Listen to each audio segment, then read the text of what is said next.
Hi, everybody. Good morning. Happy Monday. I'm really excited this week to talk about language as data on Data is Love with my friend and colleague, Bertine West. So we're going to dive right in because I feel like we're not going to have enough time to dig into the meat of this conversation. Welcome. Will you just start with telling us a little bit about who you are and like your journey of like personal, professional? I know that like a lot of it's intersected over the years. Yeah, let's just start there. Well, thank you, Aparna. I'm so glad to be here with you, sharing this space, about to have this conversation. I've been looking forward to it, so thanks so much. So, hey, everybody out there. My name is Bertine Crevecoeur West, and I am the CEO of Westbridge Solutions. And we're a management consulting company focusing on diversity, equity, and inclusion. It's a huge part of, I think, building successful businesses, and that starts with having conversations and really using those conversations to create what I like to call organizational actualization. So I started this company when I was 7 months pregnant. And so I like to say it's the sibling of my child because they grew up together. And part of why I did that was because I wanted him to see that mommy can, and fill in the blank, right? Mommy can do X, Y, and Z. And so it just worked out. Happy Monday, Dr. Elijah. So it worked out on it worked out so that my personal and professional lives just intersected. And so I got training here. I'm originally a New Yorker. And when I moved to Atlanta, I became an interpreter, and I had a lot of interpreter training, and I speak four languages fluently. Sometimes English is not one of them. so, so then that work as an interpreter led me to creating an interpreter training company because I saw there were gaps in the education that I'd received as an interpreter, and I wanted to fill those gaps. And so then, to that end, that led to my work in cultural competence, and that led to my work for diversity, equity, and inclusion. So, paired with my background in government and politics, also known as political science, and my business background, shout out to everyone from Quantic that might be listening. I put all of that together, and this is where we are today. Um, Amazing, amazing, like phenomenal. You also have like three acronyms behind your name. So I think that we're going to need you to tell people, first of all, what are the four languages that you're fluent in? And what are these acronyms? Because you're so insanely formally qualified in addition to like just this incredible amount of lived experience. Thank you. I appreciate that. So the languages are English, French, Haitian Creole, and Spanish. And so I was born here in the United States, but for the first from 2 months old to 2 years old, I was living in Haiti, and so my family's originally from Haiti. So I didn't learn English until I came back here, and by the time I was back here, they don't let you start school in America, kindergarten, until you're 5. And in Haiti, in the school system, you start school earlier. So there was this gap, and I'm grateful for it because it wasn't a gap in my informal education. So my babysitters were Cuban and Colombian, and they didn't speak very much English. And so that's where I first got my exposure to Spanish. My grandmother's family was Haitian and Dominican, so we wanted to keep those parts of our culture alive. And my mom used to say, in the house, it's the Republic of Haiti, and outside is the United States. So she was like, you're going to speak every language we speak, period. And I was like, Mhm. okay. So the acronyms behind my name, the MA is for my master's in government and politics. So shout out to St. John's. The EMBA is my executive master's in business administration. And then the CDE is my certification as a certified diversity executive. I was also the first nationally certified Haitian Creole interpreter for healthcare in the state of Georgia. I've since let that lapse as I retired from interpreting because I felt like I could help more communities to do the work that I had set out to do with cultural competence education. So, in a nutshell. All right, somebody give her flowers. I mean, seriously.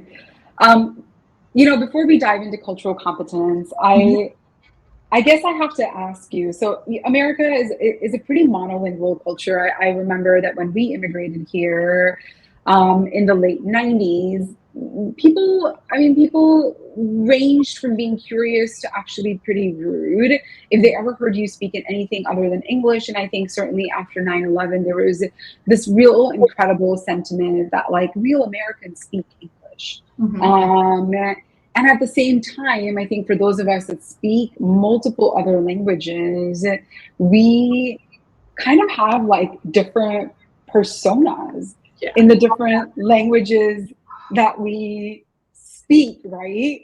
We're kind of like different people. Absolutely. And I'm curious, like, what are the different themes in these four different languages? So I will say this, because I learned Spanish informally and then formally in school, when I speak in Spanish, I think in Spanish. But for some reason, when I speak in French, I think in English, which is odd because French was my first language, French and Haitian Creole together. So I don't know why that is. But I know that, when I speak in Creole, because I also was a translator while I was an interpreter. So translation is written documentation as opposed to spoken or signed word. So I had to think in English because I was translating into or from English, right? So it's this whole hodgepodge of processes that goes on in the brain when you're processing language. But I will say, I was. It's odd because for me, there are many people have no idea that I speak or understand Spanish because in the past, when I have, people have just thought, "Why do you speak Spanish?" I literally had someone say that to me, and I was just like, "Oh, okay, that's different," But then Americans are just like, "Why do you speak all those languages?" And then when they hear me, they don't think I'm a New Yorker, I guess because I don't say New York. But I just so I have this accent that's kind of non-regional, but it's just an amalgam of all the languages that I do know rolled up into one. So this is why I sound how I sound. So I think people hear me, they think I look one way based on my voice, and then Yeah. when they hear me, there's always like that. So I think it ranges from curiosity to how do you get to be like this, right? Mhm. You're American, and I'm like, I'm all the things, right? But then, sometimes it has gone into rudeness, like why do you speak these other languages? And sometimes it's not from, it's from everybody, I will say, like not every single person, but thank you, Christina, but not from every single person, but there are pockets of people that feel a particular way about what it is to be American. And for me, I think I embody exactly what it is to be an American. My parents Mhm. better opportunities here for me and my mom, and she brought us over here. And I do think I'm a part of the American dream. And the beauty of it is that it can be many things all at once to many different people. And I think when we embrace that, we actually become more American in that sense. Yeah. Yeah, I think about a lot. I think, with respect to language, in getting ready for this conversation, I've just been reflecting on, all of the things that I think white Americans give up in order to become American. And over the years, it's been their language, Mhm. it's been their food, it's been their traditions, right? To assimilate into like a blob. Mhm. It's almost like a chia seed pudding. You're like, why does this thing exist? Mhm. Because it's not a pudding. This is not a dessert. It's a blob. Okay, so can you can you tell us what is cultural competence and what is cultural competence in relationship to DE&I? Sure, sure. So cultural competence, and it's actually part of a journey, and that journey has four steps. So the first is cultural sensitivity, And that is recognizing that there are cultures beyond your own. Now, that might sound like something really simple, but you'd be amazed at how many people just take for granted that their culture is the culture, right? And then Mm-hmm. once we're sensitive to other cultures existing, the next step in that evolution is cultural awareness, being aware of the other cultures that exist. And so, in that third step, there's cultural competence, and that's being able to, well, I'll go back for a second. Cultural awareness is recognizing the value that other cultures bring, right? Once we acknowledge that they're there and we see the value that they have. And so the next is cultural competence, where we're able to take all of that we've developed so far and that we've learned and apply it in Mm-hmm. services in a competent manner. So Yeah. cultural competence has to do with service delivery, right? And that means Mm-hmm. knowledge base of other cultures and how they work within, you know, American society, per se. Then, and that can go into the healthcare, business, nonprofit, academic sectors. It goes everywhere. And then there's that next step of the journey called cultural humility. And that is to show us that no matter how much we've learned, there's always more to learn. So keeping ourselves humble, keeping ourselves open to new experiences, other people's lived experiences, new ideas, that all plays a part into experience and into our computer center, our data center, which are our brains. Um, And so how that from DEI, I think I didn't answer that part. no, yeah, and well, I mean, I guess I've never had anybody lay out the 4 steps, and for whatever reason, I thought humility would be like the first one. But it's so interesting when you present like the sensitivity, the awareness, the competence, then the humility. Like you need the building blocks to get to that place, um, right? You really do. And I love that you said building blocks because that's what it is, right? It's literally as children would use blocks as manipulatives, we use Mhm. these steps in cultural competence to help us get to that highest point. But the highest point is knowing that you don't know everything, right? And that's what keeps our mindsets open and agile. Okay, so the connection to DEI. Okay, so DEI, I always like to say, and I learned this from a good friend of mine, Dawn Christian. So shout out to Dawn if she's listening. But she mentioned leading with inclusion, and the more I had this idea in my head, and I sat with it, the more I wanted to learn about what that looks like, what that means, right? So leading with inclusion is to me, and I think it's a best practice, quite honestly, but it's the best way to really get the results that you're seeking. But diversity refers to having different people in the room. Now, you can have that, but then what? What are you going to do with it, right? It doesn't necessarily move the needle in any particular way. Inclusion is being able to have people share in an experience together, everybody being able to share in that experience.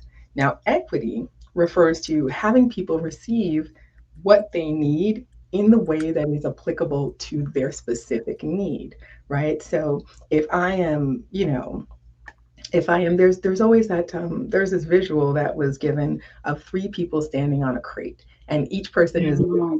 right. You recall that. So equity is maybe I don't need. I'm 5'8.5" with no shoes on, and I love high heels. So equity for me would be not needing a crate. But the person next to me who might be 4'2", they might need that extra crate that I can give them, right? So we all Mhm. need different things at different times and different spaces and places. So we're slowly moving the needle. So when we lead with inclusion, giving people experiences and opportunities from which they can benefit in a way that's specific to their needs, then we're building equity. And through that, we're creating community and belonging. And that organically will create a more diverse environment. So that's the beauty of leading with inclusion. But again, it's all steps that must be intentional.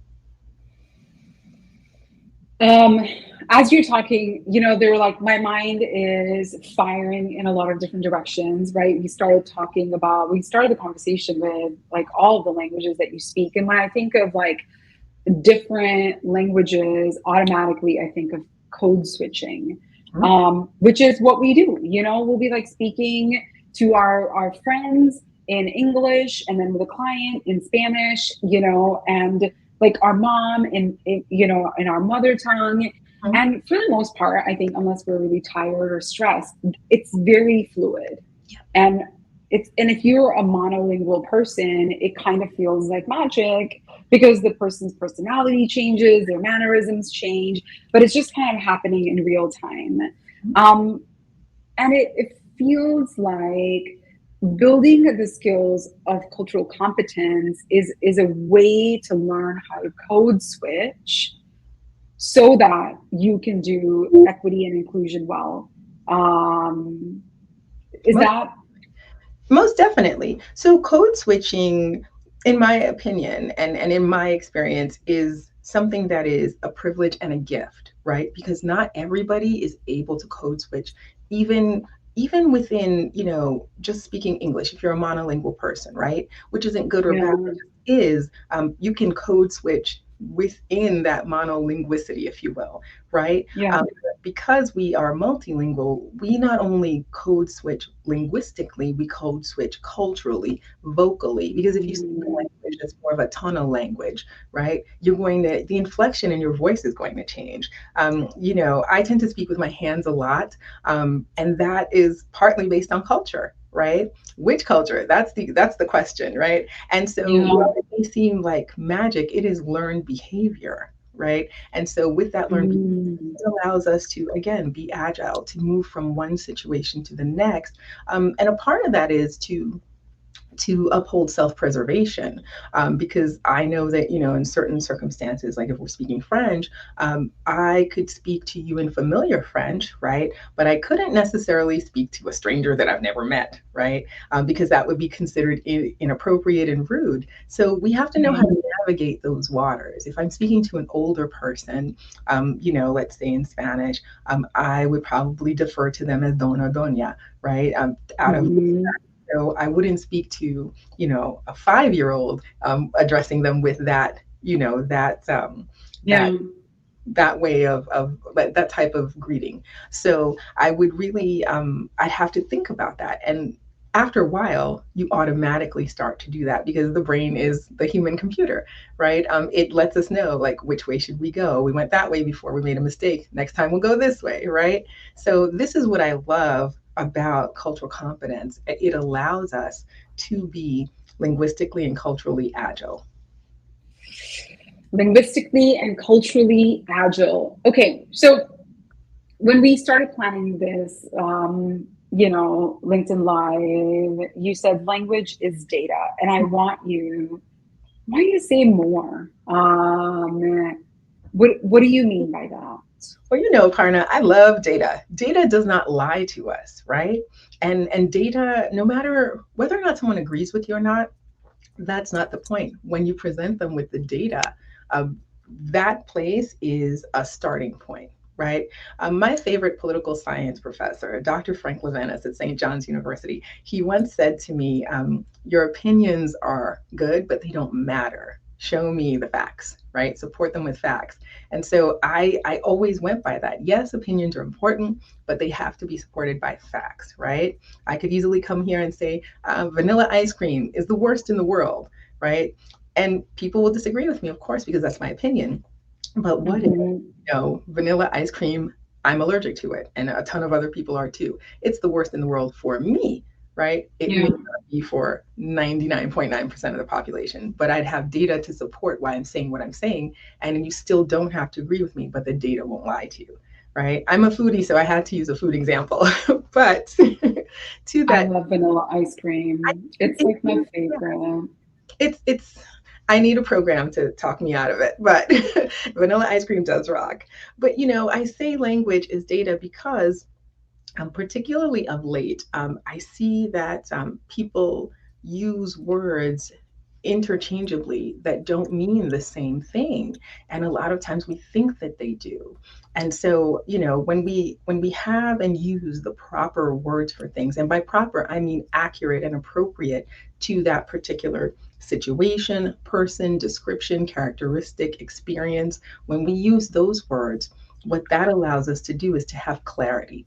So when we're putting information that's accurate into our brain's computer, right? Our brains, our body's computer, that Mhm. inserting the data that will help us have clarity and make clear decisions. Because if we just throw in random words, and I always say, political correctness is the enemy of cultural competence, because it's words that are first meant to not be clear. They're intentionally vague. And so that can be very confusing for people. So I always say what it is. Use the words that you want to use, right? And this way I'll know exactly what you're talking about. So if we hide behind words that are meant to not offend, those words can also be confusing. We can be clear without being offensive.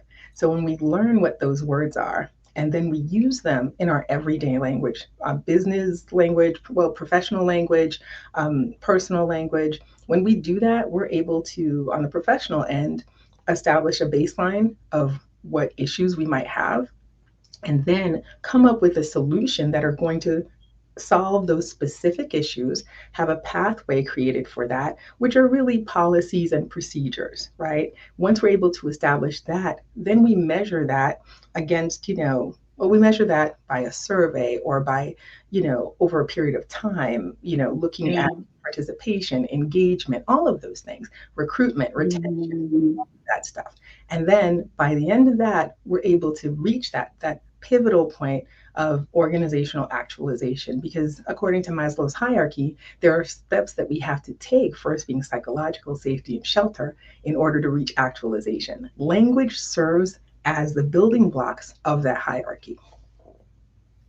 Oh, yes, I love it so much. I'm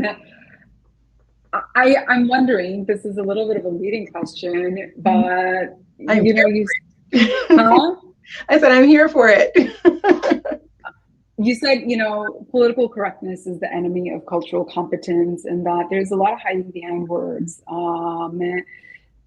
Do you look at like statements from CEOs or people's like diversity reports and assess like the state of equity and inclusion in their organization just from the way in which they use language? Is that a thing that you find yourself doing, is like a language audit on Yeah, documents and posts?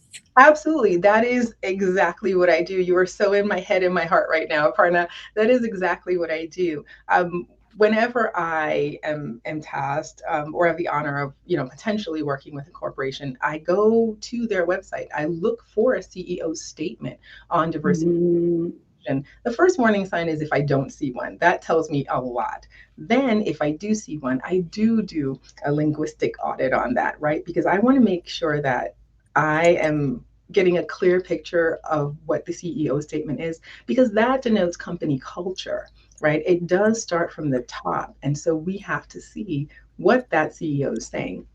Then I look at the vision and the mission statements of the company, and I see if everything is in alignment with each other. And if there is a misalignment, that too is very telling. So that lets me know the very basics of the conversation that I need to have, because people are first always going to go to a website before they do anything with your company. They want to see who you are.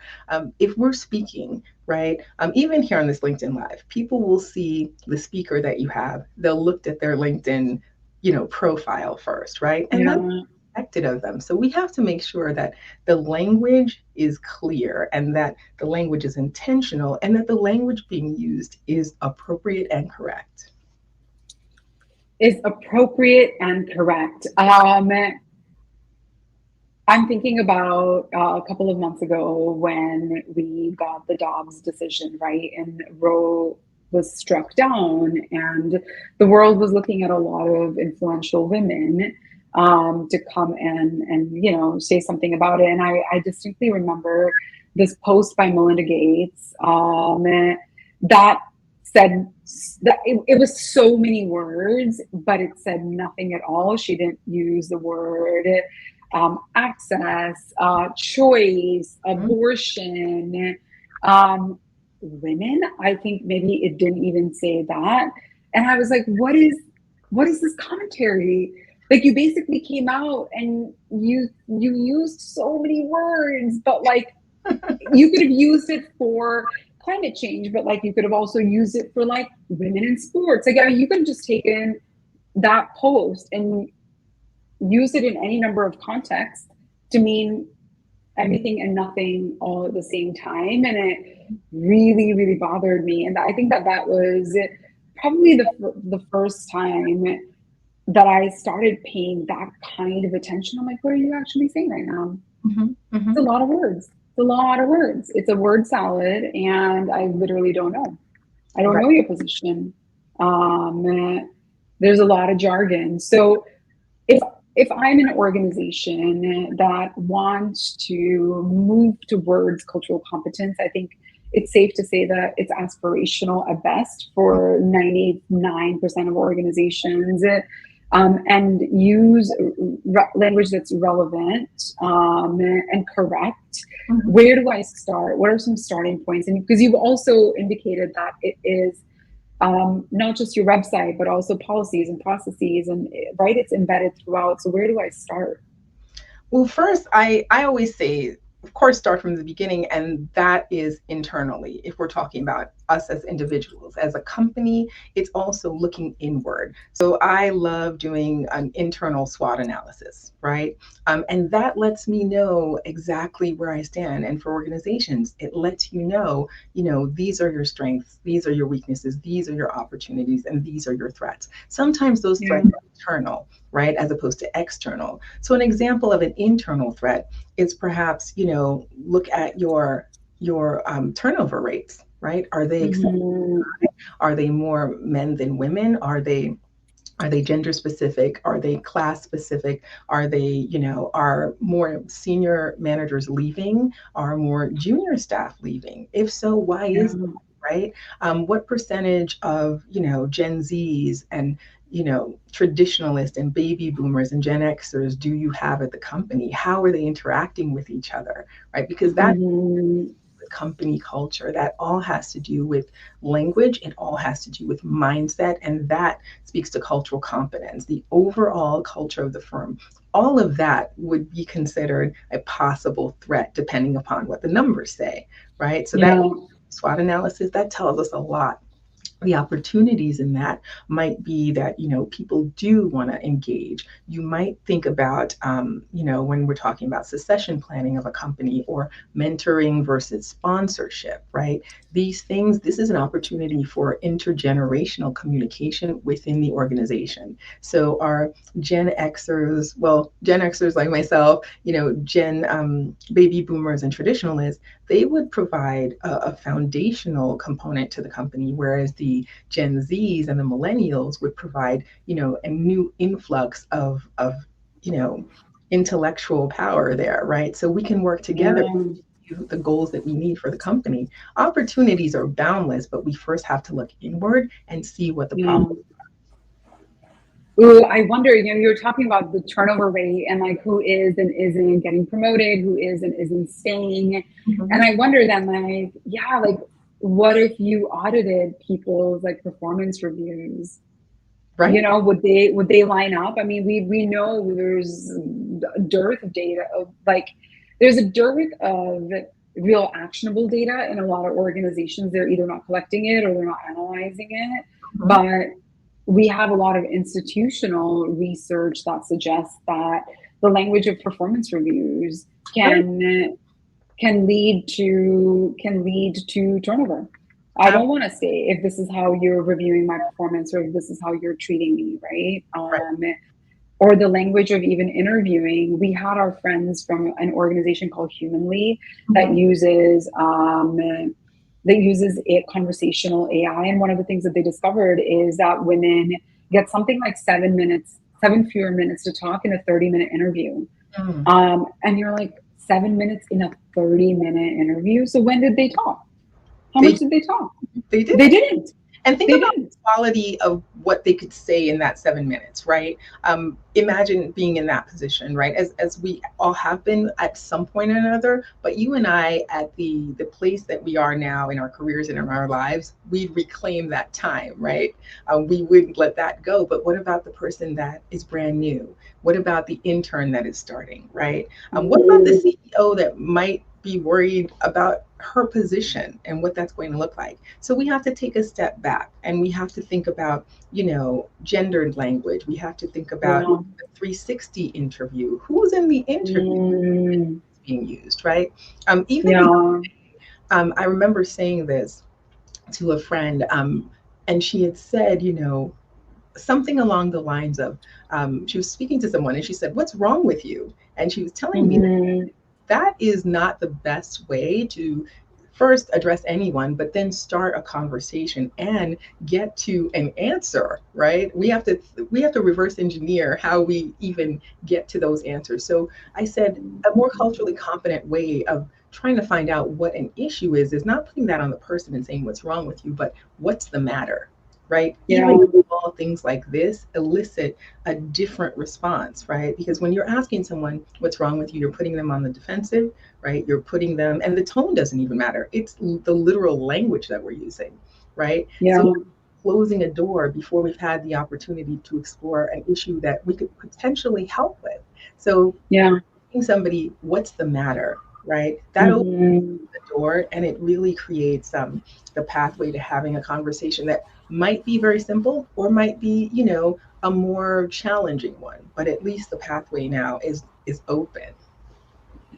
So when you're working with organizations, what does accountability look like, right? Like you're doing these language audits, you're doing the SWOT analysis, you're looking at outcomes and looking at how language and other data connects to that outcome. And then what? So then what I love to do, and what Westbridge in general does as a policy, is that we review the data with, the decision makers of the company, right? Because they're the ones that, can help institute the policies that we help create for them. So we review that data with them. And of course, sometimes we're going to get pushback, but this is the beauty of data. It's right there. It does not lie. So we can either go this route that will be helpful, or you can stay as you are and see how that works out. And it usually doesn't, right? So accountability looks like giving them a chance to institute these new rules and policies and regulations that we've come up with, and what I like to call pathways, because there are so many, it's like tree branches. There's so many places that we can go and so many things that can blossom from even one pathway. So one new rule, like creating a prayer room for people at a company, or creating a breastfeeding room for mothers of newborn babies, right? We can have these small things that make a huge difference. So then we come back and then we gather some more data and we see the progress from the first time that we were there up until,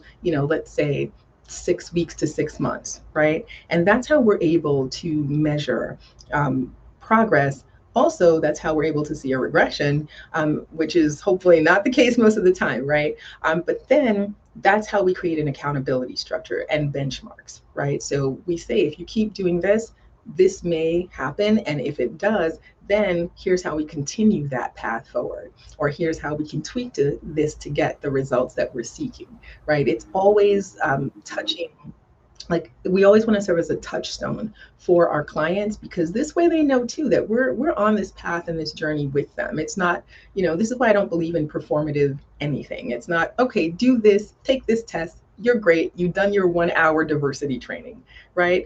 It is a relationship that has to last and has to be intentional, because again, to reach that level, the highest level of cultural humility is knowing that there's always something new to learn. The minute we have, a new employee, they bring about with them their own lived experience. If we're expanding to, let's say, another country, we have to have, change management that's based on DEI principles and best practices, right?